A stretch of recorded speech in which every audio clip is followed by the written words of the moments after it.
மக்களே 127வது எபிசோட்ல பேரலாம். போன எபிசோட்ல crocodile லூஃபி நொறுக்கி எரிஞ்சிட்டான், வானத்துல பறக்க விட்டான்.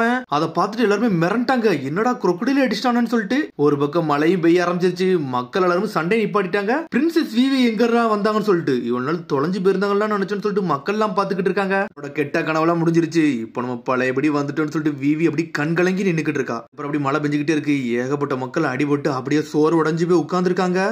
என்னது நம்ம கெட்ட கனவெல்லாம் முடிஞ்சிருச்சா, என்ன சொல்றீங்க, ஒண்ணுமே புரியலன்னு சொல்லிக்கிட்டு இருக்கானுங்க அவனுங்க. உடனே சடனா கத்துறானுங்க, நாங்க கிங்க கண்ணால பாக்கணும், நானகோனால வந்து கிங்க அடிச்சதெல்லாம் நாங்க மறந்துட்டா நிக்க முடியும், எங்களை எல்லாம் ஏமாத்தாதீங்க, அவர் கெட்டவர்னு சொல்லிட்டு நாங்க கண்ணாலே பார்த்தோம்னு சொல்லிக்கிட்டு இருக்கானுங்க அவனுங்க. கோசாவையும் சுட்டதெல்லாம் எல்லாம் பாத்துக்கிட்டு தான் இருந்தோம், ராயல் ஆர்மிக்காரனுங்களே மோசமானவனுங்க, இதெல்லாம் நாங்க விட்டு வைக்க போறதில்ல, புரட்சியாளர்கள்னா சும்மாவான்னு சொல்லிட்டு கத்துறானுங்க. ஆனா இன்னும் எல்லாருமே கத்திக்கிட்டே தான் இருக்காங்க. விவிக்கு என்ன பதில்னே தெரியல, அமைதியாவே நின்றுகிட்டு இருக்கா. சடனா பார்த்தா எல்லாருமே வந்து நின்றுகிட்டு இருக்கானுங்க. ராயல் ஆர்மி உங்க வெப்பன்ஸ் எல்லாத்தையும் கீழே போடுங்கன்னு சொல்லிட்டு ஒரு சத்தம் வருது. என்னன்னு பார்த்தா சாக்கா இன்னும் உயிரோட தான் இருக்காரு. சாக்கான்னு சொல்லிட்டு ஷாக்ல நின்னுகிட்டு இருக்கா விவி. என்னடா இவர் சொல்றான்னு சொல்லிட்டு முழிச்சுக்கிட்டு இருக்காங்க. சடனா மான்னு சொல்லிட்டு ஒரு சத்தம் வருது. என்னன்னு பார்த்தா இகராம் வந்து நின்னுகிட்டு இருக்காரு. ஆரம்பிக்காரங்களா, நீங்களும் உங்க ஸ்வாட்ஸ் எல்லாம் கீழே போடுங்கன்னு சொல்லிட்டு இருக்காரு அவரு. என்னன்னு பார்த்தா அந்த குட்டி பையனை அவர் தூக்கிட்டு வந்திருக்காரு. விவி மிரண்டுட்டா, இகராமான்னு சொல்லிட்டு ஒரு பக்கம் சந்தோஷப்படுறாவா. இகராம் ஒன்டாரான்னு சொல்லிட்டு சாக்கா பாத்துக்கிட்டு இருக்கான். விவி ஒரு பக்கம் சந்தோஷத்துல ஓடி வாரா. நம்ம தாய் நாட்டுக்கு சந்தோஷமா போயிட்டு வா, நல்லா சேஃபா போயிட்டு வான்னு சொல்லிட்டு இகராம் சொன்னதெல்லாம் ஞாபகத்துல ஓடி வாராவா. இவர் உயிரோட தான் இருக்காரான்னு சொல்லிட்டு ஒரு பக்கம் நாமி ஜோரோலாம் பாத்துக்கிட்டு இருக்காங்க. இகராம் அந்த குட்டி பையனை பேச சொல்றாரு, டேய் நானகோனால இருந்த பையன்லடா, இந்த பையனைத்தானே வந்து கிங் அடிச்சு நொறுக்குனாருன்னு சொல்லிட்டு உடனே இந்த பையனே பேச ஆரம்பிக்கான். கிங் ஒன்னு என்னை அடிக்கவே இல்ல, என்னை அடிச்சது வேற ஒரு ஆளு, நான் அதை என் கண்ணால பார்த்தேன்னு சொல்லிக்கிட்டு இருக்காங்க. கிங் மாதிரி ஒருத்த வந்து வேஷம் போட்டு நடிச்சிட்டு வந்துட்டான், அவன் ஃபேஸ் எல்லாம் மாறிச்சு, என் கண்ணால பார்த்தேன்னு சொல்லிக்கிட்டு இருக்கான் அந்த பையன். ஆமாடா அது உண்மைதான் சொல்லிட்டு ஒரு சத்தம் வருது. கோசா பேச ஆரம்பிச்சிட்டான், நம்மள முதல்ல இருந்து ஏமாத்திக்கிட்டு இருந்தாங்கன்னு சொல்லிக்கிட்டு இருக்கான் கோசா. இதை பத்தி உங்களுக்கு எல்லாத்தையும் நான் எக்ஸ்பிளைன் பண்றேன்னு சொல்லிட்டு இகராம் முன்னாடி வந்துகிட்டு இருக்காரு. நம்ம நாட்டுல என்ன நடந்துச்சு எல்லாத்தையும் சொல்றேன், உங்க வெப்பனை மட்டும் கீழே போடுங்கன்னு சொல்றாரு இகராம். உடனே ராயல் ஆர்மியும் கீழே போட்டாங்க, ரெபல் ஆர்மி சோடெல்லாம் கீழே போட்டாங்க. விவி ஒரு பக்கம் அனல் வேகத்துல ஓடி வரா, சுத்தி நின்னு பாத்துக்கிட்டு இருக்காவா. அவங்க எல்லாம் எங்கன்னு சொல்லிட்டு கேட்டுக்கிட்டு இருக்காவா. அதுக்கப்புறம் இன்னொரு பக்கம் காட்டுறாங்க, சாஞ்சி சோரோ உசப்லாம் நடக்க முடியாம நடந்து போய்கிட்டு இருக்காங்க. டே என்னால நடக்கவே முடியலன்னு சொல்லிட்டு இருக்கான் உசப். ஒழுங்கு மரியாதை வாடான்னு சொல்லிட்டு சாஞ்சி சோரம் கத்திக்கிட்டு இருக்கானுங்க. போய்கிட்டே இருக்காங்க. ஒரு பக்கம் இங்க ஒரு பக்கம் பார்த்தா கிங்க தான் காட்டுறாங்க, லூஃபியை தூக்கிட்டு வராங்க. யாருடா இதுன்னு சொல்லிட்டு பாத்துக்கிட்டு இருக்காங்க. யாரெல்லாம் தெரியல, ஆனா எங்க ஆள தூக்கிட்டு வந்ததுக்கு ரொம்ப நன்றின்னு சொல்றான் சாஞ்சி. என்னன்னு பார்த்தா கிங் லூஃபியை தூக்கிட்டு வந்திருக்காரு. இவன் உனக்கு தெரிஞ்சவனா, அப்புறம் நீங்க எல்லாம் விவி கூட்டு வந்த ஆளான்னு சொல்லிட்டு கிங் கேட்டுக்கிட்டு இருக்காரு. ஆமா ஓல்டு கை, விவியை பத்தி உங்களுக்கு எப்படி தெரியும்னு சொல்லிட்டு அப்பான்னு சொல்லிட்டு விவி அங்க இருந்து ஓடி வாரா. டே இது நம்ம விவிடான்னு சொல்லிட்டு பாக்குறாங்க. டேடியான்னு சொல்லிட்டு முழிக்கிறான் சாஞ்சி. விவியோட அப்பாவான் மிரண்டுட்டாங்க. அப்பனா இவர் தான் கிங்கான்னு சொல்லிட்டு கண்டுபிடிச்சிட்டாங்க அவங்க. அவரை நிலைமைக்கு போயிட்டேன், ஆனா உங்க ஃப்ரெண்டு தான் வந்து என்னை காப்பாத்தனான்னு சொல்லிக்கிட்டு இருக்காரு அவரு. ஆனா சண்டை முடிஞ்சதுக்கு அப்புறம் நல்லா கிறங்கிட்டான். ஆனா அதுக்கப்புறம் அவன் வந்து எங்க ரெண்டு பேரையும் தூக்கிட்டு வந்தான்னு சொல்லிக்கிட்டு இருக்காரு அவரு. என்ன மாதிரி ஸ்ட்ரென்த் இருக்குன்னு நானே வந்து மிரண்டுட்டேன்னு சொல்லிக்கிட்டு இருக்காரு. உடம்புல இன்னும் பாய்சன் எல்லாம் இல்ல, நல்லா தானே இருக்கான்னு சொல்லி கேட்டுக்கிட்டு இருக்கான் ஊசப். இல்ல அது எல்லாமே நியூட்ரலைஸ் ஆயிருச்சுன்னு சொல்லிக்கிட்டு இருக்காரு அவரு. அவன் காயத்தனை சரி பண்ணணும்னு சொல்லிக்கிட்டு இருக்காங்க. ஜோரோ அப்படியே போய் உட்கார்ந்துருக்கான். உடனே ஜோரோ உட்காந்துட்டு, விவி நீ உன்னோட பில்டிங்கை நோக்கி போ, எல்லாம் முடிஞ்சிருச்சுல, நீ எல்லாத்தையும் சரி பண்ணுன்னு சொல்லிக்கிட்டு இருக்காங்க அங்க நின்னு. ஆமா நான் உங்களை பத்தி பேசணும்ல, நீங்க வாங்கன்னு சொல்றாவா, நீ இங்க இருந்து முதல்ல போன்னு சொல்லிக்கிட்டு இருக்கான் சாஞ்சி. பைரட்ஸ் உங்களோட கண்ட்ரி விஷயத்துல நாங்க இன்வால்வ் ஆக விரும்பல, நாங்க எல்லாருமே பசியில முதல்ல இருக்குன்னு சொல்லிட்டு கத்திக்கிட்டு இருக்காங்க. உங்க விஷயத்தெல்லாம் முடின்னு சொல்லிட்டு விவிட்ட சொல்றாங்க. உன்னை விவியும் கிங்கு சரின்னு சொல்லிட்டு அங்க இருந்து நடந்துதான் போய் முடிக்கிறாங்க. நடந்து போன அடுத்த செகண்ட் எல்லாருமே அப்படியே மயங்கிட்டாங்க. விவி முன்னாடி தாங்க சோரமா இருக்கான்னு சொல்லிட்டு காட்டக்கூடாதுன்னு சொல்லிட்டு அப்படி மயங்கிட்டாங்க அவங்க. அதுக்கப்புறம் வந்து டஷிகி தான் காமிச்சுக்கிட்டு இருக்காங்க, இவன் தண்டா crocodileன்னு சொல்லிட்டு. இவனுக்கு என்னடா இப்படி ஆயிருச்சுன்னு சொல்லிட்டு பாத்துக்கிட்டு இருக்காங்க. நேவியே சுத்தி வளைச்சிட்டாங்க crocodile. பெராக் ஒரு நடத்துறவனே இவன் தான், ஆர்டிபிஷியலான மழை பெய்யற துளியை கொண்டு வந்தது இவன் தான் crocodile. பெராக் இவ்வளவு நாள் ஆண்டுகிட்டு இருந்தான். 7 வார்லாட்ஸ்ல ஒரு வார்லாட் இவன் சொல்லிக்கிட்டு இருக்கா டஷிகி. லூஃபி வந்ததுனா டஷிக்கு ஞாபகம் வருது, இவனா இந்த அடி அடிச்சு நொறுக்கி வச்சிருக்கான்னு சொல்லிட்டு பாத்துக்கிட்டு இருக்கா டஷிகி. வேர்ல்டு கவர்மெண்ட் ஹெட் குவார்டர்ஸ்ல இருந்து வந்திருக்கேன், இவனை கேப்சர் பண்ண வந்திருக்கேன், இவனை கேப்சர் பண்ணிட்டு நாங்க இங்க இருந்து போக போறோம்னு சொல்லிக்கிட்டு இருக்காவா. மாதிரி பெராக் கோர்ஸ்ல எவ்வளவு வேலை பாத்தீங்களா, எல்லாத்தையும் தூக்கிட்டு போக போறோம்னு சொல்லிக்கிட்டு இருக்கா. பெராக் கோர்ஸ்ல வேலை பார்த்து எல்லாரும் செதஞ்சு கிடக்காங்க. ஒரு பக்கம் மிஸ்டர் 2 மட்டும் அப்படி பொறுமையா நடந்து போய்கிட்டு இருக்கான். மக்கள் அந்த மழை பெஞ்சதுல அப்படி சோர்ந்து போய் உட்கார்ந்து இருக்காங்க. எவ்வளவு பெரிய தப்பான விஷயத்த பண்ணிட்டேன்னு சொல்லிட்டு கோசா வந்து நின்னுக்கிட்டு இருக்கான். லீடர்னு மட்டும் ஒரு சத்தம் மட்டும் வருது மனசுக்குள்ள. நான் என்ன சொல்லணும்னு எனக்கு தெரியலன்னு சொல்லிட்டு நின்னுக்கிட்டு இருக்கா விவி. நீ எதையும் ஒண்ணு சொல்ல வேண்டாம்னு சொல்லிட்டு ஒரு சத்தம் வருது. பார்த்தா கிங்கே வந்து நின்னுக்கிட்டு இருக்காரு. டே நம்ம கிங் வந்துட்டாரான்னு சொல்லிட்டு மக்கள் எல்லாம் பாக்குறாங்க. இந்த ஊர்ல நான் எவ்வளவோ இழந்துட்டேன், எவ்வளவோ சம்பாதிச்சிட்டேன், ஆரம்பிச்சிட்டேன், அது போதும் சொல்லிக்கிட்டு இருக்காரு. நம்ம அடுத்தபடி எடுத்து வைப்போம்னு சொல்றாரு கிங் கோப்ரா. சண்டெல்லாம் முடிஞ்சிருச்சு, திரும்பி அலபாஸ்டா நார்மல் நிலைக்கு வரும்னு சொல்லிக்கிட்டு இருக்காரு அவரு. பழச யாராலையும் மாத்த முடியாது, ஆனா புதுசா நம்மளால சரி பண்ண முடியும்னு சொல்லிக்கிட்டு இருக்காரு அவரு. நம்ம ஃபியூச்சர் நோக்கி போகணும்னு சொல்றாரு. உன்னை எல்லாரும் சந்தோஷப்படுறாங்க. ஷாக்காலாம் அழ ஆரம்பிச்சிட்டாரு. கிங்டத்தை திரும்பி நான் சரி பண்ணணும்னு சொல்லிட்டு கத்திக்கிட்டு இருக்காரு.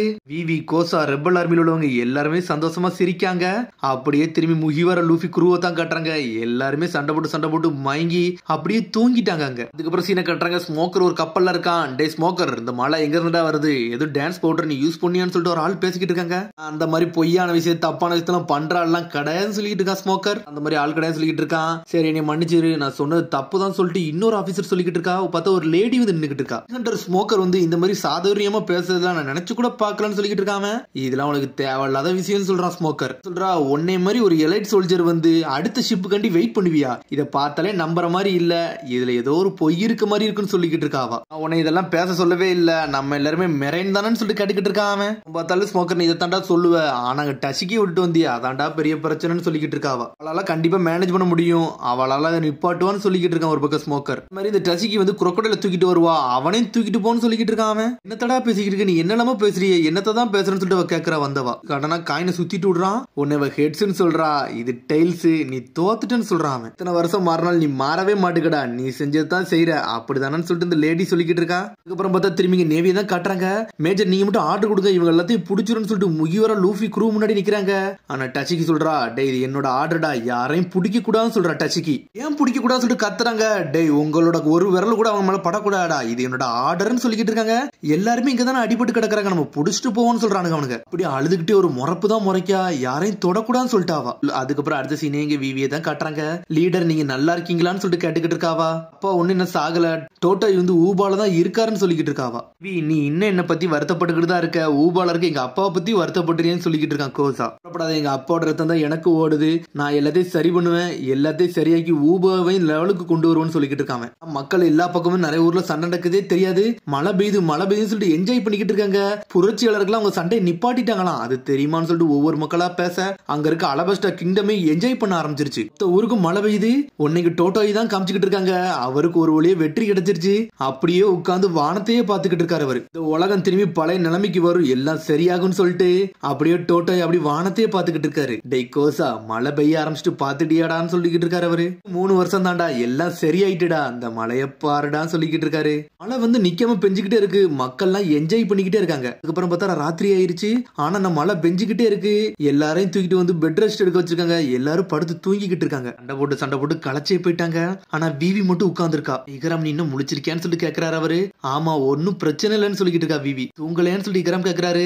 இல்ல எனக்கு இந்த மழையை பாத்துக்கிட்டே இருக்கணும்னு தோணுது, அதனாலதான் உட்கார்ந்து இருக்கேன்னு சொல்றா விவி. இகராம் சந்தோஷமா சிரிச்சுக்கிட்டு இருக்காரு ஒரு பக்கம். எல்லாரும் சண்டை போட்டுட்டு அப்படியே மயங்கி கிறக்கமா தூங்கிக்கிட்டு இருக்காங்க. உடனே இகராம் சொல்றாரு, விவி பெல்ல பத்தி உனக்கு தெரியுமா, அவன மாதிரி ஒரு சூப்பர் வாரியர் நான் பார்த்ததே இல்ல, அவன் ஒரு ஸ்ட்ராங்கஸ்டான வாரியர்னு சொல்லிக்கிட்டு இருக்காரு அவரு. ஆமான்னு சொல்றா அவளும். அதுதானே எல்லா நன்றியும் சொல்லணும்னு சொல்லிக்கிட்டு இருக்காவா. அதுக்கப்புறம் பார்த்தா அடுத்த நாள் விடியுது. கேப்டன் ஸ்மோக்கர், அந்த லேடி பேரு மிஸ் ஹீனா, சர்ஜன் டஷிகி வந்து நம்ம இடத்துக்கு வந்துட்டாங்க, எல்லாம் ரெடி ஆயிட்டாங்கன்னு சொல்லிக்கிட்டு இருக்காங்க அவங்க. டஷிகி உன்னை பார்த்து ரொம்ப நாள் ஆச்சுன்னு சொல்லிட்டு ஹீனா சொல்லிக்கிட்டு இருக்கா. உன்னை ஹீனாவை தாண்டி போய்கிட்டே இருக்கா. கொஞ்சம் ரெஸ்ட் எடுக்கணும், நான் ரொம்ப டயர்ட்ல இருக்கேன்னு சொல்றா டஷிகி. வந்துட்டு போய்கிட்டே இருக்கா. ஸ்மோக்கர் நான் ரிட்டர்ன் ஆயிட்டேன்னு சொல்றா. உன்னோட வேலைக்கு ரொம்ப நன்றின்னு சொல்லிக்கிட்டு இருக்கான் அவன். இவர லூஃபி குரூவுக்கு என்னாச்சு நான் கேள்விப்பட்டேன்னு சொல்லிக்கிட்டு இருக்கான் அவன். என்னை மன்னிச்சிருங்கன்னு சொல்றா அவ. வேணுக்குனே நான் தான் தப்பிக்க விட்டேன், என்னை மன்னிச்சிருங்க, இது நான் தெரிஞ்சுதான் பண்ணேன், மெரேனா இருக்கிறதுக்கு நான் தகுதியான ஆளு கிடையாதுன்னு சொல்லிக்கிட்டு இருக்காவா. இப்ப நீ மன்னிப்பு கேட்டுக்கிட்டு இருக்க, ஏன் உன்னோட நீதி நீ ஒண்ணு காப்பாத்தலையான்னு சொல்லிட்டு ஸ்மோக்கர் கேக்குறான். வேற சாய்ஸே இல்லன்னு சொல்லிக்கிட்டு இருக்கா. உடனே ஸ்மோக்கர் சொன்னது ஞாபகத்துக்கு வருது. உன் மனசுல எது நீதின்னு தெரியுதோ அதை பண்ணுன்னு சொல்லிட்டு போயிருப்பான், அதைத்தான் அவன் பண்ணிருக்கா. எங்க இருக்கான்னு எனக்கு தெரியும், ஆனா என்னால அந்த அளவுக்கு ஸ்ட்ராங்கா இல்ல, அதனாலதான் அவன் எங்க இருக்கான்னு சொல்லிட்டு நான் தான் சொன்னேன்னு சொல்லிக்கிட்டு இருக்காவா. நீதி எங்க கிடைக்குமோ அதை நோக்கி நான் போனேன்னு சொல்லிக்கிட்டு இருக்காவா. நல்லாதான் பண்ண, அந்த ஸ்ட்ராக்கெட் உள்ள வந்து அவனை அடிச்சிட்டான், அது ஒன்னும் பிரச்சனை இல்லைன்னு சொல்லிக்கிட்டு இருக்காங்க. இப்ப எனக்கு என்ன சந்தோஷமா இருக்குன்னா, நீ உயிரோட இருக்க, நீ இதை வச்சு ஒரு பாடமா கத்துக்கோ, அடுத்த லெவலுக்கு நீ போனன்னு சொல்லிக்கிட்டே இருக்கா ஸ்மோக்கர். அப்படி நடந்து போய்கிட்டே இருக்கா. என்னை மன்னிச்சிருங்க சார், நான் கொஞ்சம் ரெஸ்ட் எடுக்கணும்னு சொல்லிக்கிட்டு இருக்காவா. ஸ்மோக்கர் சொல்றான், ஏ முட்டாள், நீ ஒண்ணு அழுதுகிட்டு இருக்காத, இது ஒரு விஷயமே கிடையாது, நீ நல்லதான் பண்ணிட்டு வந்திருக்கன்னு சொல்லிக்கிட்டு இருக்கான். ஆனா டஷிகி வந்து அங்க விட்டுட்டு வந்தனால தாரதாரே அழுதுகிட்டு இருக்கா. ஆனா கத்ரா கண்டிப்பா ஒரு நாள் நான் ஸ்ட்ராங் ஆகி தீர்வுன்னு சொல்லிக்கிட்டு இருக்காவா. அதனால முடியும்னு சொல்றாங்க ஒரு பக்கம். பிரிசனர்ஸ் எல்லாம் அள்ளி லோட் பண்ணுங்க அந்த ஷிப்னு சொல்லிட்டு இருக்காங்க. ஹெட் குவார்டர்ஸ்க்கு இது எல்லாத்தையும் தகவலை கொடுத்துட்டாங்க அவங்க. ஹெட் குவார்டர்ஸ்ல இருந்து இவனுக்கு கால் வந்துருச்சு. ஹெட் குவார்டர்ஸ்ல இருந்து பேசுறாங்க, நீங்க crocodile மாதிரி மோசமானவன பிடிச்சனால உங்களுக்கு டஷிக்கு நாங்க ஒரு மெடல் கொடுக்க போறோம்னு சொல்லிக்கிட்டு இருக்காங்க அவங்க. மன்னிச்சிருங்க, அவனை ஒண்ணு நாங்க ஒண்ணும் பிடிக்கலன்னு பிடிக்கலன்னு சொல்லிட்டு இருக்கான் ஸ்மோக்கர். நீங்க நல்ல வேலை பார்த்தனால உங்களை அடுத்த லெவலுக்கு நாங்க ப்ரோமோட் பண்றோம் மட்டும் தான் பேசிக்கிட்டே இருக்காங்க. டே நாளா ஒன்னும் பிடிக்கலடா, நானே சண்டை போடலடா, நான் சும்மா தான்டா இருக்கேன்னு சொல்றான் ஸ்மோக்கர். ஆனா அங்க இருந்து ஆள் மதிக்கவே மாட்டாங்க. இது முகிவரா லூஃபி க்ரூன்னு சொல்றான். ஸ்மோக்கர் இப்ப நீ என்ன சொன்னாலும் கவர்மெண்ட் அதை கேட்காது. பைரட்ஸ் ஒரு ஆளை புடிச்சு கொடுத்துச்சு சொன்னா கவர்மெண்ட் அதை ஏத்துக்கிடாது. அது கவர்மெண்ட்டுக்கே ஒரு அசிங்கண்டா. அதனால நீ கொஞ்சம் பொறுமையா இருன்னு சொல்லிட்டு இருக்காவா. அவளோட செரிமோனிக்கு அவார்டு கொடுக்க போறோம் மட்டும் சொல்றானுங்க. இங்க ஸ்மோக்கர் டென்ஷன் ஆகிட்டு இருக்கான் ஒரு பக்கம். டே இதை நாங்க பண்ணலன்னு சொல்லிட்டு டே நான் கொடுக்குற மெசேஜ் வந்து அந்த டாப் அபிஷியல்ஸ் ஓல்டு மனுக்குலாம் சொல்லிருன்னு சொல்லிட்டு இருக்கான். போய் அவனோட சாவ சொல்லுன்னு சொல்றான் ஸ்மோக்கர். பெரிய தலைட்டே வம்புலுக்குறான். அதோட எபிசோட் முடியுது. அதுக்கடுத்த எபிசோடில் சந்திப்போம். மறந்து சப்ஸ்கிரைப் பண்ணி ஷேர் பண்ணி கமெண்ட் பண்ணுங்க. பெல் பட்டனை கம்பறாதீங்க. See you bye.